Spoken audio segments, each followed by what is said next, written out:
Okay. All right, continuing on here. We're looking at number 4. All right, so again, look at this diagram right here. What do you notice about this diagram?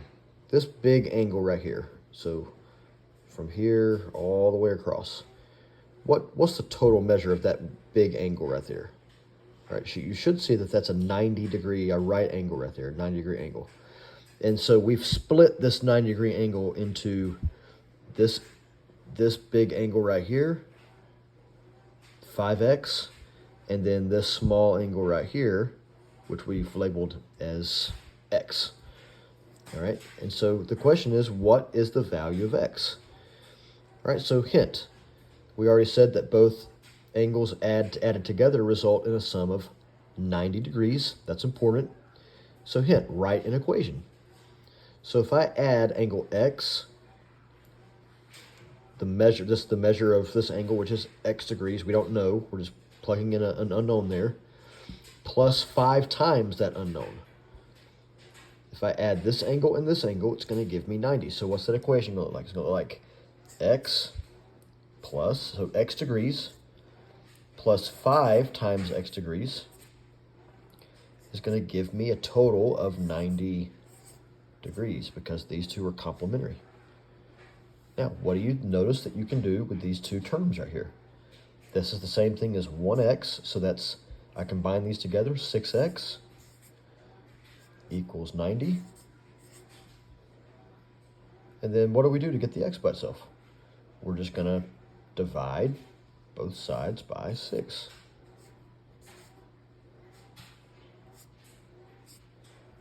So x equals, all right, I'll let you do your calculations there, and you figure that one out, okay? Just kind of getting you started here. All right, let's look at number 5. Number 5.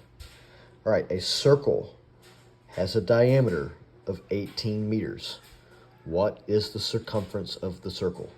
Use 22 over 7, or 22 sevenths, for pi.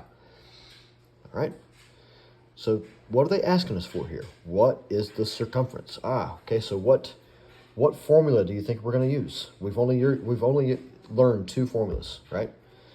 So which one makes sense to use right here? Well, number 5, they want to know the circumference. So hopefully you kind of figured out that we're going to use the circumference formula, right? So that's C equals, now they're saying they want us to use 22 sevenths for pi. So that's 22 sevenths times the diameter. And it actually gives us the diameter right here, 18 meters. Okay, so I've showed you how to use the Desmos calculator to do this. So just go to Desmos, type in 22 divided by 7, and then make sure you click out to the right of this fraction, of this improper fraction. You don't want that blinking on your calculator. You don't want that blinking line right there just to be with the 7.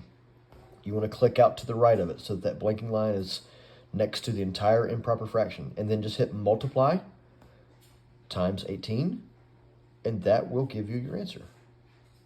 It's as simple as that one for that one. They're just looking for the circumference, and they give you the diameter. Okay, don't forget what your formula is. C equals pi times diameter, right? Okay.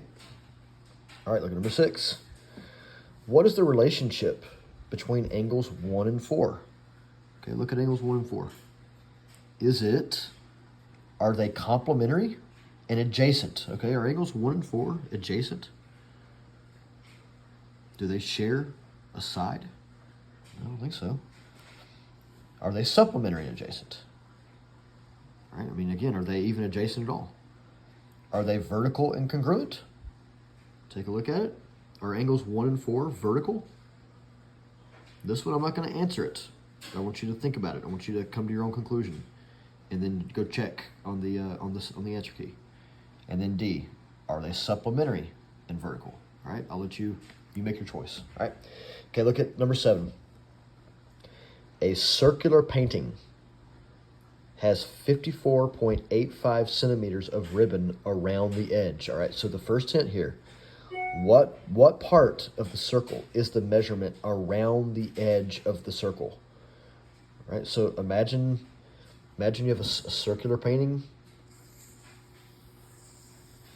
Okay, not a very good circle, but you get the idea. And it says that around the edge of the circle there is ribbon around the edge. So what do we call that measurement of a circle? All right, that's the circumference, right?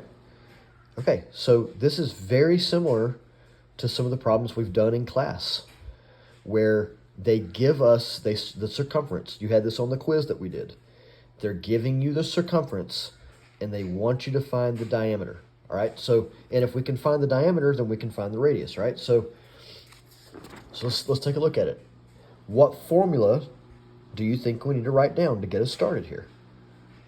They're looking for circumference. We know that because it tells us the circumference right here.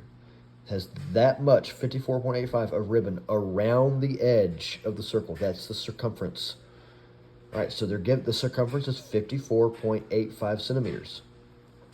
So let's go back to our circumference formula. C equals pi times diameter. This is something you just have to memorize, okay? All right, now they're giving us, you tell me, what are they giving us? They're giving us this number, which is the what? That's the circumference. So I'm going to plug in, for my C, I'm going to plug in 54.85. Equals, all right, they want us to use, did it say what to use here? Okay, we're going to go with 3.14, all right? Yeah, we'll go 3.4. So pi, so that's 3.14. And the diameter is what we're trying to find. Okay, so what do? If this is what we're trying to find, we're trying to get that by itself, what do we need to do to get that D by itself?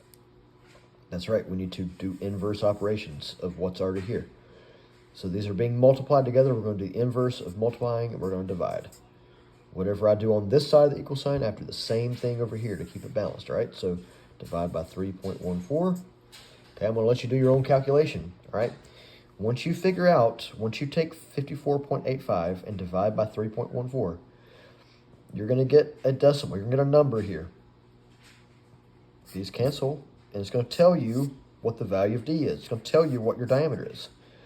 Once you figure out your diameter, you can figure out your radius, because you're just going to take your diameter, whatever your diameter is, and you're going to divide it by what? You're going to divide it by 2. And that's going to give you your radius. Okay? All right. I'm going to stop the video and do another part.